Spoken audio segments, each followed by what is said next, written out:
देखते हैं कि मोहम्मद जिमों में योगा क्लासेस को ज़्यादा फोकियत नहीं दी जाती है। ये ज़रूरी नहीं होता कि योगा जो होता है वो सिर्फ जब बंदा कोई बुजुर्ग हो जाता है तो उसी के लिए ही योगा होता है, तो बड़ा फ्रेश बंदा फील करता है। योगा वैसे ही भी मैं आपको बताऊं कि जितनी डिप्रेशन, जितनी एंजाइटी, जितने ये हमारे रोज़मर्रा के मामला हमारे दिमाग में टेंशन चल रही होती है, अगर आप थोड़ा सा टाइम निकाल के, अगर रात के 12 बजे हैं तो पिज़्ज़ा चल रहा है, सुबह नाश्ते में मतलब आप देख रहे निहारी पाए और पता नहीं क्या क्या चल रहा होता है। किसी का अगर कद रुक गया ना भाई, लटकना शुरू कर दें आप। अब एक बंदर है, बंदर सारी उम्र लटका रहता है। मुझे पता है कोई बंदर देखा आपने जिसका 6 से 7 फुट कद हो गया हो। भाई एक्सरसाइज करने से ना बच्चों के कद रुक जाते हैं। भाई बच्चों के कद रुकते नहीं है, बच्चे इंप्रूव करते हैं, स्ट्रेंथ इंप्रूव होती है, बॉडी की रेजिस्टेंस इंप्रूव होती है, क़ुव्वत मदाफ़त इनकी बढ़ती है, किसी किस्म के जर्म्स का अटैक नहीं होता।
आपको दोबारा गनी जी में वेलकम करते हैं। आज का जो हमारा जो मैंने टॉपिक चॉइस किया है वो है हमारा योगा, जिसको आम फहम में हम देखते हैं कि मोहम्मद जिमों में योगा क्लासेस को ज़्यादा फोकियत नहीं दी जाती, ना ही उस पर फोकस किया जाता है। तो मैंने मेरा ये फर्स्ट पार्ट 1 होगा इंशाल्लाह योगा का। तो मैं ये चाह रहा था कि मैं ऐसी जगह पे आपको लेके जाऊँ जहाँ पे वाकई ही योगा का थोड़ा सा आपको एक पुरसकून और एक अच्छी सीनरी के साथ आपको बोल मिले। तो उसके लिए हमने सेलेक्ट किया है। तो अब देखिए थोड़ा सा मैं योगा के बारे में आपको बता दूँ कि ये ज़रूरी नहीं होता कि योगा जो होता है वो सिर्फ करना होता है जब बंदा कोई बुजुर्ग हो जाता है तो उसी के लिए ही योगा होता है। ऐसी बात नहीं है।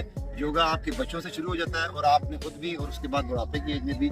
योगा ऐसी चीज़ है कि जिसमें किसी वेट का तो इस्तेमाल होना नहीं है, ना ही आपने कोई वेट लेके आना, ना ही कोई आपको इसमें कोई ऐसी चीज़ चाहिए जो आपने पकड़ के कोई चीज़ करनी है। ये सिर्फ आपका योगा है। उसमें क्या होगा, कुछ थोड़ी बहुत स्ट्रेचिंग होती है, थोड़ी बहुत फ्लेक्सिबिलिटी होती है, थोड़ा बहुत मतलब अपने आप को फील करता है कि मैं कोई काम करने के लिए जा रहा हूँ, तो बड़ा फ्रेश बंदा फील करता है। योगा वैसे ही भी मैं आपको बताऊं कि जितनी डिप्रेशन, जितनी एंजाइटी, जितने ये हमारे रोज़मर्रा के मामला हमारे दिमाग में टेंशन चल रही होती है, अगर आप थोड़ा सा टाइम निकाल के 30 से 40 मिनट, सिर्फ 30 से 40 मिनट, और आप बैठे हैं किसी भी जगह पे, आप घर में हैं तो घर के किसी रूम में बैठ के जहाँ पे जरा पुरसकून सा माहौल हो, आप किसी ग्राउंड में हैं तो ग्राउंड में आप उसको एडजस्ट कर लें, किसी भी जगह पे हैं, क्योंकि इसमें किसी आपको इक्विपमेंट की जरूरत नहीं है। आपने आना है, वहाँ पे बैठना है। कुछ एक्सरसाइजेज हैं जो आपने ये करनी है, बड़ी सिंपल सी एक्सरसाइज होती हैं, बड़े पुरसकून अंदाज में बंदा एक्सरसाइज करता है। थोड़ी सी एक्सरसाइजों का आज मैं आपको इंट्रोडक्शन कराऊंगा, क्योंकि हमारा ये फर्स्ट है। इसके बाद ये सीरीज देखिए भी चलाएंगे हम योगा की, क्योंकि ये बड़ा ज़रूरी है।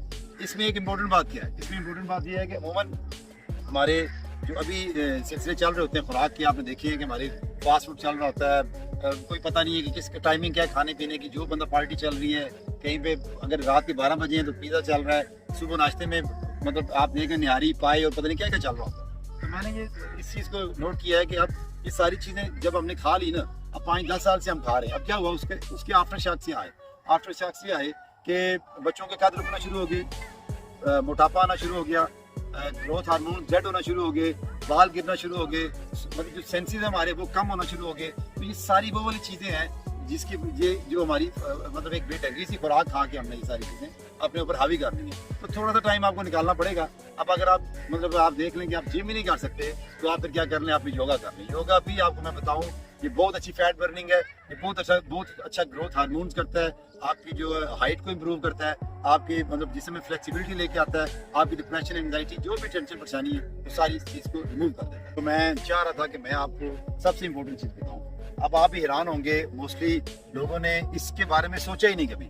जैसे हम लोग हमारे लोगों की अमूमन एक नॉर्मल सी या एक आम सी मिथ है कि वो एक अंदर एक फैशन बन जाता है, रस्म बन जाती है क्या यार, किसी का अगर कद रुक गया ना भाई लटकना शुरू कर दें आप। अब मुझे ये बताएं कि जो हमारे जंगल के जानवर होते हैं, इसमें आप देखें बंदर है, बंदर सारी उम्र लटका रहता है। मुझे बताएं कोई बंदर देखा आपने जिसका 6 से 7 फुट कद हो गया हो, या वो मतलब अब बंदर बंदर ही रहता है, उसकी क्या क्या चीज़ है, उसकी लेंथ बढ़ती है। एक उसके बाजू लंबे होते हैं, एक उसकी मतलब बाजू लटक के बाजू लंबे कर रहे होते हैं। हमने कोई बंदर की तरह बाजू तो नहीं लंबे करने ना, तो इसलिए मैं ये चाह रहा था कि आपको ये भी कंसेप्ट क्लियर करूँ कि ये लटकने से ठीक है, वो वर्कआउट का हिस्सा है, लेकिन आप देख लें कि कद की जो 2 पॉइंट्स है ना, वो आपकी बैक नहीं है, वो आपकी ये उसके बाद ये बैक है।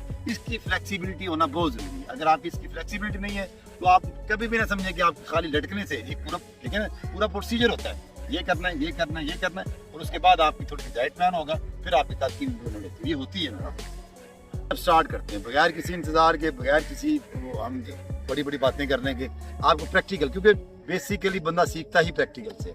इसमें बात सुने आप। अब देखें, ये हमारे पास एक छोटा बच्चा है जो कि 9 से 10 साल। अब हम हमारे दिनों में ये होता है कि योगा जो है ना, ये कोई बीमार बंदा करता है जी, बड़ा जो बंदा बहुत टेंस है ना उसको योगा करवा लें। अब ये बंदा, ये बच्चा जो है अब हमारे पास, ये इसका नाम है मोहम्मद इस्माइल। अब इसने भी कुछ, मैं इसको कुछ वर्कआउट करके दिखाऊंगा।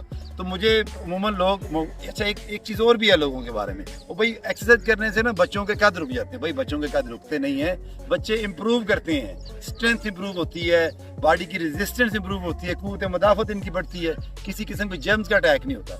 आप ये हल्की फुल्की एक्सरसाइज करेगा, आप जरा आवाज़ कीजिएगा, बच्चे को एक्सरसाइज करवाऊंगा, ये समझ लें कि इसका फर्स्ट डे है। क्या ये नहीं कर सके कि देखें, बिस्मिल्लाह, आप मेरी तरह ये स्टार्ट करें, शाबाश। देखें, अब जब बच्चा एक्सरसाइज करता है ना, अब बजाय उसको आपने टीवी पे बिठाना, गेम खेलो, चॉकलेट खा लो, फास्ट फूड खा लो, भाई उसको इस तरह भी लेके आए ना जिससे उसकी फिजिकल इंप्रूवमेंट होगी। अब आप देखें, इसमें ये करें, आप 1 2 3 4 एंड 5। पहला, अब दूसरा टांग थोड़ी सी खोल लें, अब ये करें 1 2 3 4 5 6 10। ठीक हो गया, ये आप एक्सरसाइज आप इसकी नेक्स्ट में करोगे। अब पहले थोड़ा सा वार्म अप करवाया इसको मैंने, अब थोड़े से वार्म अप के बाद देखिए 2-4 एक्सरसाइज करेगा ये, और देखिए इसको कैसा बिल्कुल रिलैक्स होकर करेगा। बैठ के आप इस तरीके से बैठे,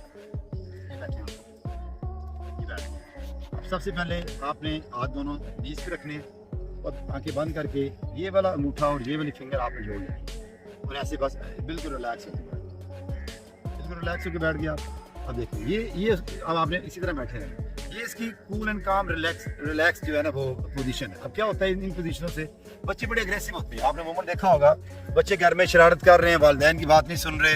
अच्छा जी, कभी कोई शरारत कर देते हैं, कभी कोई जिद कर देते हैं कि मुझे ये चीज़ लेके दे, मुझे ये चीज़ लेके दे। अब उससे क्या होता है, बच्चा थोड़ा एग्रेसिव होता है, वो आगे पेरेंट्स से आगे बोलना शुरू कर देता है। हालांकि बच्चों की तरबियत में ये चीज़ नहीं होती। अब योगा आपको ये भी कूल एंड काम करता है। तो मैंने सिलेक्टिव एक्सरसाइज की है योगा में, जिससे बच्चों के हाइट में इम्प्रूवमेंट आती है।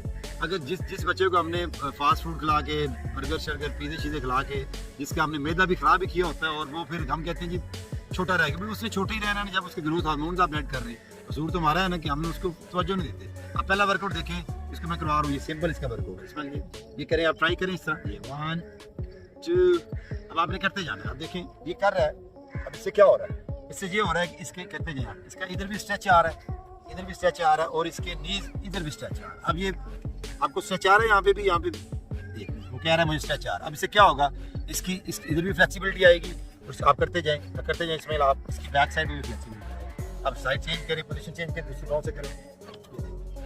अब ये मतलब कहने का ये है कि जो छोटे बच्चे हैं, इनको आप अगर थोड़ी सी तवज्जो दें, ये बच्चे इतने ज़बरदस्त फ्लेक्सिबल हो जाते हैं, इनकी जिस्म में फ्लेक्सिबिलिटी बढ़ती है, स्ट्रेंथ बढ़ती है, क़ुव्वत मदाफ़त बढ़ती है।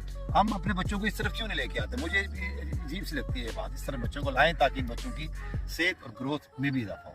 देखिए, इसने एक्सरसाइज की, थोड़ा सा एक्सरसाइज कर रहा है, कोई बिल्कुल वो होता है ना बच्चा को परेशान हो जाए, बिल्कुल रिलैक्स माहौल में वो कहता है मुझे जितनी मर्जी एक्सरसाइज करवाएं। अब इसको मैं नेक्स्ट एक्सरसाइज कराऊंगा। अब देखेंगे इसमें मुझे ऐसे खड़े हो, मुँह पेशे को उधर उस साइड में मुँह करें, मुझे देखिए एक दफ़ा ये ऐसे 1 2 3 4 5 6 so on 10 1 2, थोड़ी सी बैक पीछे करें, चले आप 1, शाबाश। देखिए ना, अब वो बच्चे टोटल 100% कापी कर रहा है वो। तो इससे क्या हो, देखिए इसमें कोई मुश्किल नहीं है, कोई रॉकेट साइंस नहीं है कि बहुत मुश्किल वर्कआउट्स हैं, सिंपल वर्कआउट्स हैं। लेग चेंज करें, लेग चेंज करें, शाबाश, वेरी गुड, शाबाश शाबाश, ये 1 2 3 सो ऑन। ये देख लें, बस करें आप, ये इसने वर्कआउट कर लिया, इधर मेरे पास आए पहले, किधर जा रहे हैं? अच्छा, आप क्या समझते हैं, आपका वर्कआउट अच्छा हुआ, ठीक हुआ ना? आप जाएँ साहब क्लास करें। अच्छा, तो अब आप देख रहे हैं कि ये छोटे बच्चे हैं, अगर आप इन्हीं की क्लास शुरू कर देंगे वाली, तो इससे कितने फ़ायदे हैं बच्चों को।